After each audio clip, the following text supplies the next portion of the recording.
Mystery of mysteries, faintly smiling, Adeline, scarce of earth, nor all divine, nor unhappy, nor at rest, but beyond expression fair, with thy floating flaxen hair, thy rose lips and full blue eyes, take the heart from out my breast.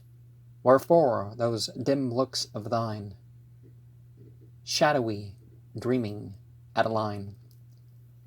Whence that airy bloom of thine, like a lily, which the sun looks through in his sad decline, and a rose bush leans upon, thou that faintly smilest still, as a naiad in a well, looking at the seat of day, or a phantom 2 hours old, of a maiden passed away, ere the placid lips be cold.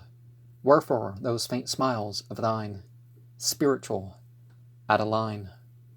What hope or fear or joy is thine, who talketh with thee, Adeline? For sure thou art not all alone. Do beating hearts of salient springs keep measure with thine own? Hast thou heard the butterflies, what they say betwixt their wings, or in stillest evenings, with what voice the violet woos to his heart the silver dews, or when little airs arise, how the merry bluebell rings to the mosses underneath? Hast thou looked upon the breath of the lilies at sunrise?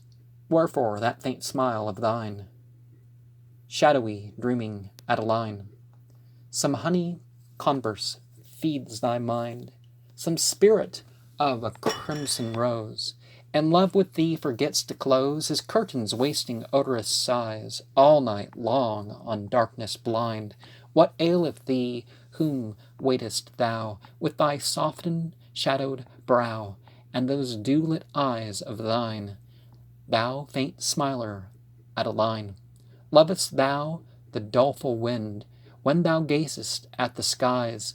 Doth the low-tongued Orient wander from the side of the morn, dripping with Sepsian spice, on thy pillow lowly bent, with melodious airs lovelorn, breathing light against thy face, while his locks a drooping twined round thy neck and subtle ring make a carcanet of rays, and ye talk together still in the language wherewith spring letters cowslips on the hill? Hence that look and smile of thine, spiritual Adeline. And Shelley is sensitive plant, and the hyacinth, purple and white and blue, which flung from its bells a sweet peal anew of music. So, but you can't have these thoughts with a person. You don't need to, per se, borrow from here or there, or but there are similar poems and stuff out there. A carcanet is a comedy of errors, which is a type of necklace for French people. But it's important to go beyond the whole beauty thing.